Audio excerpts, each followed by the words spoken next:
ஆசிரியர் தேர்வு வாரியம். ஆசிரியர் தேர்வு வாரியம் ஜென்ரலாக வந்து நிறைய விஷயங்கள வந்து இ இன்ஸ்ட்ரக்ஷனாகவே நிறைய விண்ணப்பதாரர்களுக்கு கொடுத்துருக்காங்க. இந்த வீடியோவில் நம்ம அதை தான் பற்றி பார்க்க போகிறோம்.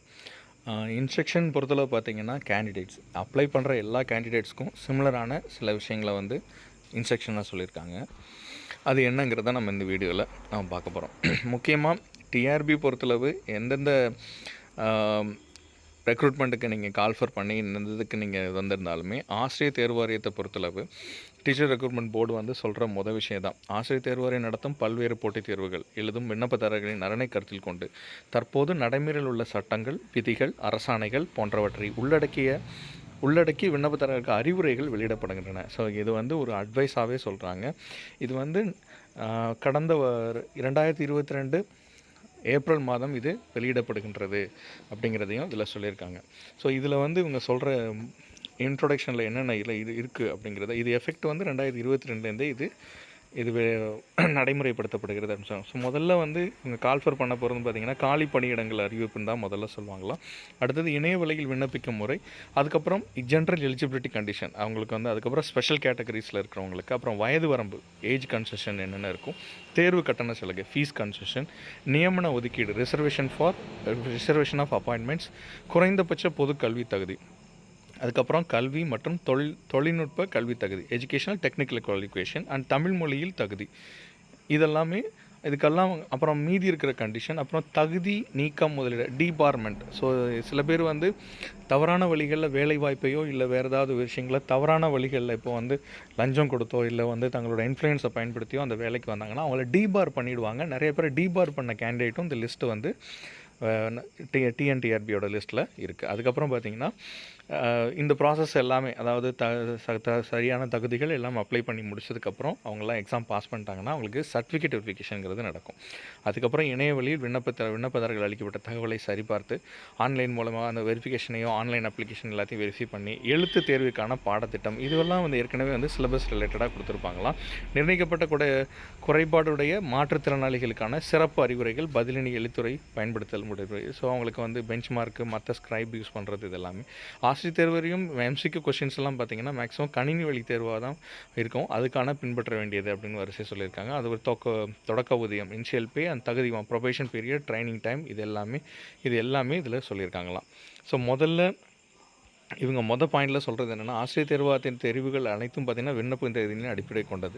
இது எல்லாமே பியூராக மெடிட், பொய்களை நம்பியோ இல்லது ஏமாற்று தகவல்களிடம் விண்ணப்பதாரர்களும் அவங்க கவனமாக இருக்கணும். ஏன்னா ஆசிரியர் தேர்வாரியம் அவங்கெல்லாம் அது மாதிரி வேலை வாங்கி தருவதாக யாராவது சொன்னாங்கன்னா இடைத்தரகர்கள் மூலமாக அவங்கள நீங்கள் நம்பாதீங்க, கவனமாக இருங்க அப்படிங்கிறதையும் சொல்லிடுறாங்க. ஸோ இது போன்றான நேர்மையற்றவர்களால் விண்ணப்பதாரர்களுக்கு ஏற்படும் இழப்புக்கு ஆசிரியர் தேர்வாரியம் பொறுப்பாகாது. யாரோ ஒருத்தவங்க சொல்கிறேன்னு சொல்லி அவங்கள பேரை கண்டுபிடிச்சிட்டாங்கன்னா டீபார் பண்ணி வச்சுருவாங்க. இனிமேல் நீங்கள் தமிழ்நாட்டில் இருக்கிற ஆசிரியர் தேர்வு மூலயமா எந்த இடத்துலையுமே நீங்கள் விண்ணப்பம் பண்ண முடியாது. இது மாதிரியான குற்றச்செயல்களில் ஈடுபடுறவங்க அது மாதிரி அவங்க ஈடுபட்டாங்கன்னா யார் அப்ளை பண்ணாங்களோ அவங்க தான் முழு பொறுப்பு அப்படிங்கிறதையும் தெளிவாக சொல்லிடுறாங்க. சரி, இப்போ நம்ம பாயிண்ட்டுக்குள்ளே போகலாம். உங்களுக்கே தெரியும், நோட்டிஃபிகேஷன் வந்த பிறகு பார்த்திங்கன்னா அதுக்கான பதவி காலி பணியிடங்கள் ஆசிரியர் தேர்வு முறை மூலமாக அறிவிக்கப்படும். அதுக்கப்புறம் ஆன்லைன் மூலமாக அது எல்லாமே www.trb.tn.nic.in அப்படிங்கிற இணையதளத்தில் எல்லாருமே ஆன்லைனில் அப்ளை பண்ண முடியும். ஸோ ஆன்லைன் அப்ளை பண்ணுறதுக்கு என்னென்ன தேர்வு, அந்த தேர்வுக்கான விஷயங்களை எல்லாமே சொல்லியிருப்பாங்க. அதுவும் இல்லாமல் நீங்கள் வந்து உங்களோட புகைப்படம் கரெக்டாக டிஜிட்டல் முறையில் நீங்கள் வந்து உங்கள் புகைப்படத்தை அது என்ன சொல்கிறாங்களோ அந்த அளவுலையும் அந்த கேபி அந்த மெமரி லெவல்லையும் கரெக்டாக நீங்கள் எடுத்து வச்சுக்கணும் அப்படிங்கிறத சொல்லியிருக்காங்க.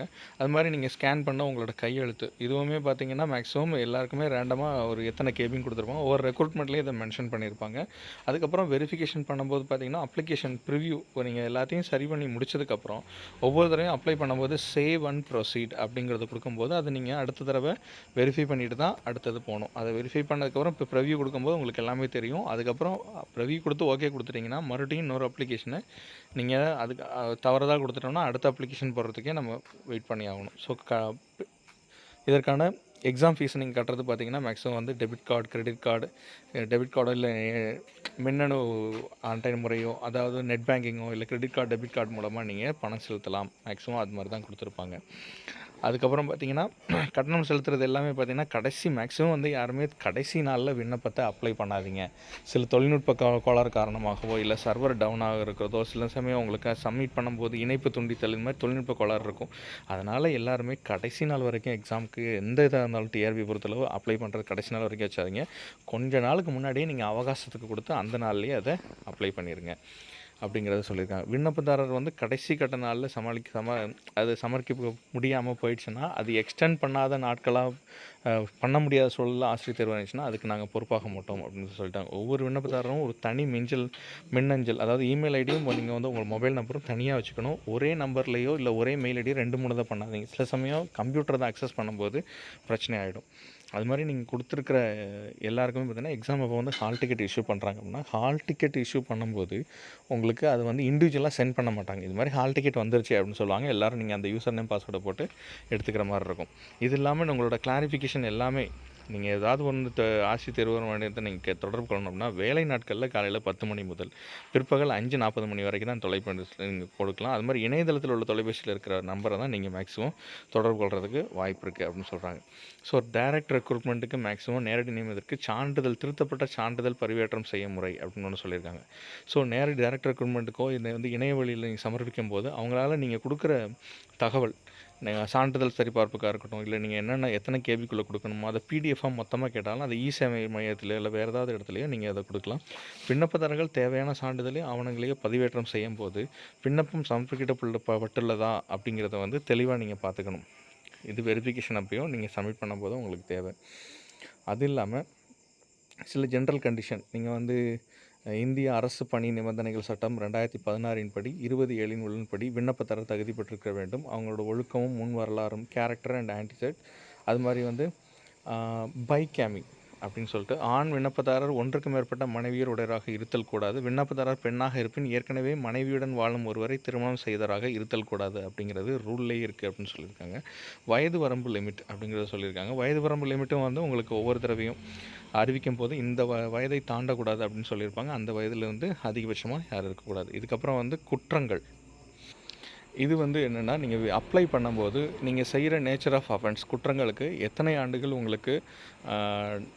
உங்களுக்கு தண்டனை வழங்கப்படும் அப்படிங்கிறத சொல்லியிருக்காங்க. ஒரு சப்போஸ் வந்து நீங்கள் அரசு அல்லது மத்திய அரசின் கீழ் உள்ள நிறுவனங்கள், உள்ளாட்சி மன்றங்கள், பொதுத்துறை நிறுவனங்கள், சட்டத்தின் வாயிலாக நிறுவப்பட்ட நிறுவனங்கள், அரசு துறை பல்கலைக்கழகங்கள் முதலியவற்றில் கழகங்கள் முதலில் தற்காலிகமாக பணிபுரிந்து வருவது முறையாகவோ அல்லது தற்காலிகமாகவோ பணிபுரிந்தது இது மட்டும் இல்லாமல் குற்றவியல் நிகழ்வுகள் கைதானது, குற்றங்களுக்கான தண்டனை பெற்றது, ஒழுங்கு நடவடிக்கைகள் முதலியானவை. அது மாதிரி மத்திய அரசு, மாநில அரசு முதலிய தேர்வாணையங்கள் இதர முகமைகளில் தேர்வு எழுதும் உரிமை ரத்து செய்யப்பட்டது என இதிலெல்லாம் தகுதியற்றவர் என்று அறிவிக்கப்பட்டதுக்கு எல்லாத்துக்கும் பார்த்தீங்கன்னா, இதை நீங்கள் மறைச்சிங்கன்னா டிஆர்பியில் ஒரு வருடத்துக்கு எந்த ஒரு எக்ஸாமும் நீங்கள் எழுத முடியாதுங்கிறத டிபார் பண்ணி வச்சுருவாங்க. அது மாதிரி ஆசிரியர் தேர்வாரிய அலுவலர்கள் பணியாளர்கள் மீது பொய் குற்றச்சாட்டுகளை சாட்டுதல், ஆசிரியர் தேர்வாரிய அலுவலர் உறுப்பினர்கள், செயலாளர், தேர்வு கட்டுப்பாட்டு அலுவலர், பிற அலுவலர் மற்றும் ஊழியர்களின் ஆதரவை பெற நேரடியாகவோ கடிதத்தின் மூலமாகவோ உறவினர் மற்றும் நண்பர் மூலம் காப்பாளர் அலுவலர் அல்லது வேறொரு மூலமாக செல்வாக்கை செலுத்த முயற்சித்தால் 3 ஆண்டுகள் நீங்கள் எழுத தடை செய்யப்படுவீர்கள். தேர்வறையின் உள்ளே மின் சாதன அல்லது பிஎன்ஜி டிசைன் டேட்டா புத்தகங்கள், குறிப்புகள், வழிகாட்டி கையேடுகள், கைப்பைகள் மற்றும் இதர அனுமதிக்கப்படாத பொருட்களை வைத்திருந்தால் 3 ஆண்டுகள் நீங்கள் தண்டிக்கப்படுவீர்கள். அது மாதிரி சக தேர்வர்களுடன் கலந்து ஆலோசித்தல், சக தேர்வர்களை பார்த்து எழுதுதல், மற்றவர்களை தன்னிடமிருந்து பார்த்து எழுத அனுமதித்தல், புத்தகங்களால் அல்லது அச்சிடப்பட்ட தட்டச்சு செய்யப்பட்ட கையினால் எழுதப்பட்ட குறிப்புகளை பிட்டெல்லாம் இது மாதிரிலாம் வச்சுருந்தாங்கன்னா 3 இயர்ஸ் வந்து பேன் பண்ணிடுவாங்க. பட்டியலில் மேற்கூறப்பட்ட இனங்களை தவிர தேர்வறையின் உள்ளேயோ வெளியேயோ ஏதேனும் ஒழுங்கீனம் அல்லது முறைகேடில் ஈடுபட்டால் ஆசிரியர் தேர்வாரியம் கருதும் மற்ற ஒழுங்கீன சீரத்தவர்களிடையே ஈடுபடுதல் இது மாதிரி ஏதாவது ஒன்று சீரியஸாகவோ அது மிஸ்கான்டக்ட்னு நினச்சாங்கன்னா அதுக்கும் 3 வருடம் டிபார் பண்ணிடுவாங்க. மது அறிந்து விட்டு வரும் விண்ணப்பதாரர், தேர்வுக்கூடத்தில் புகைப்பிடிக்கும் விண்ணப்பதாரர், வாக்குவாதத்தில் ஈடுபடும் விண்ணப்பதாரர் மற்றும் மேற்பார்வை அலுவலரிடமோ ஆய்வுக்குழுவிடமோ தேர்வு கூட கண்காணிப்பாளரிடமோ சக தேர்வு எழுதும் தேர்வு அறையிலோ அல்லது தேர்வுக்கூட வளாகத்திலோ தேர்வு எழுதுவதற்கு முன்னரே பின்னரோ தேர்வு எழுதும் பொழுதோ முறை தவறி நடந்து கொள்ளுதல் அப்படின்னு இருந்துச்சுன்னா இவங்களும் 3 வருடம் டிபார் பண்ணப்படுவாங்க. அடுத்தது பார்த்திங்கன்னா ஜாதி சான்றிதழ், ஆதரவற்ற விதவை சான்றிதழ், ஊனமுற்றோர் சான்றிதழ், முன்னாள் இராணுவ வீரருக்கான சான்றிதழ், திருநங்கைகளுக்கான சான்றிதழ், தமிழ் வழியில் பயின்றதற்கான சான்றிதழ் போன்ற சான்றிதழ்களை போலியாக தயாரித்தல், சமர்ப்பித்தல், ஆவணங்கள் மற்றும் சான்றிதழ்களில் ஏதேனும் திருத்தங்கள் அல்லது சேதங்களை ஏற்படுத்தினால் நிரந்தரமாக குற்றவியல் நடவடிக்கைகளும் அவர்கள் மீது எடுக்கப்படும். நிரந்தரமாக அவர்களுக்கு டிஆர்பியில் எந்த எக்ஸாம் எழுதுறதுக்கு அனுமதிக்கப்பட மாட்டார்கள். அதே மாதிரி தேர்வறையின் உள்ளே மின்னணு சாதனமான அதாவது செல்லிடைப்பேசிகள், நினைவூட்டும் குறிப்புகள் உள்ளடக்கிய புத்தகம், மோதிரம், அதாவது watches, Ringer's, inbuilt memory, Bluetooth devices, தொடர்பு சிப்ஸ், கம்யூனிகேஷன் சிப்ஸ், இது ஏதாவது உண்மர உபயோகங்களை ஏதாவது வச்சுருந்தாங்கன்னா மேற்பார்வை அலுவலர் இல்லை வேறு அலுவலரமோ வெளிநடப்பினும் உதவி நாடுதல் பார்த்திங்கன்னா அவங்க செஞ்சாங்கன்னா நிரந்தரமாக டிபார் செய்யப்படுவாங்க. அது மாதிரி தேர்வாளரை அணுகுதல் அல்லது தேர்வாளரை அணுக முயற்சித்தல் அல்லது அவர் சார்பாக மற்றவர்களை தேர்வாளரை அணுக கோருதல், இதுங்களும் நிரந்தரமாகவும் குற்றவியல் நடவடிக்கைக்காக எடுக்கப்படும். ஆள்மாறாட்டம், தேர்வு நடைபெறுவதை முறியடிக்கும் வகையில் நடந்து கொள்ளுதல் போன்ற கடுமையான ஒழுங்கீன செயல்களில் ஈடுபடுவங்களுக்கு நிரந்தரமாகவும் மற்றும் குற்றவியல் நடவடிக்கையும் எடுக்கப்படும் அப்படிங்கிறத சொல்லியிருக்காங்க. ஸோ இது மாதிரி பார்த்திங்கன்னா விண்ணப்பதாரர்களுக்கான அறிவுரைகள் எல்லாமே இணையவழியில் கம்ப்யூட்டரில் உள்ள வினாத்தாள் மற்றும் தேர்வுக்கூட சீட்டிலேயே எல்லாத்தையும் இதை பற்றி குறிப்பிட்ட அறிவுரைகளை அதில் குறிப்பாங்க. அதில் ஏதேனும் ஒன்று அல்லது ஒன்றுக்கும் மேற்பட்ட விஷயங்களை மீறினால் விண்ணப்பதாரர்கள் நிரந்தரமாகவோ அல்லது வாரியத்தால் தக்கன கருதப்படும் காலம் வரையிலோ விலக்கி வைக்கப்படுவதும் அவர் தம் விண்ணப்பமும் நிராகரிக்கப்படலாம். மேலும் அவரது விடைத்தாள் செல்லாததாகவிடும் அல்லது தேர்வு வாரியத்தால் விதிக்கப்படும் வேறு ஏதேனும் அபராதத்திற்கு உள்ளாவார். ஸோ அதனால் இதெல்லாம் ஏற்கனவே டிஆர்பி 2022 இதுக்கான ரூல்ஸ் எல்லாம் ஏற்கனவே போட்டு வச்சுருக்காங்க. இது மாதிரி எந்த குற்றச்செயல்களையும் யாரும் ஈடுபட வேணாங்கிறதையும் நம்மளும் இது மூலமாக தெரிவிச்சுக்கிறோம். மறக்காம நம்ம சேனலை சப்ஸ்கிரைப் பண்ணி பாருங்கள். பெல் பட்டனை கிளிக் பண்ணி நோட்டிஃபிகேஷன் கொடுங்க. ஃப்ரெண்ட்ஸ் அண்ட் ஃபேமிலிக்கு ஷேர் பண்ணி சப்ஸ்கிரைப் பண்ண சொல்லுங்கள். இது சிஎஸ் கார்த்திகேயன் சேனல். மறக்காமல் பெல் பட்டனை கிளிக் பண்ணி நோட்டிஃபிகேஷன் கொடுங்க. சப்ஸ்கிரைப் பண்ணி பார்க்குற எல்லாருக்குமே ரொம்ப பெரிய நன்றி. இது மாதிரி நம்ம ஏற்கனவே போட்ட வீடியோஸ் எல்லாமே இந்த வீடியோக்குள்ள லிங்க்கில் இருக்குது. இது இல்லாமல் ப்ரிப்பரேஷன் வீடியோஸ் நம்ம சேனலில் ரெகுலராக அப்டேட் பண்ணுறோம். அதுக்கும் உங்கள் சப்போர்ட் கொடுங்க. சப்ஸ்கிரைப் பண்ணி பார்க்குற எல்லாருக்குமே ரொம்ப பெரிய நன்றி. Thank you so much for your support. Thank you.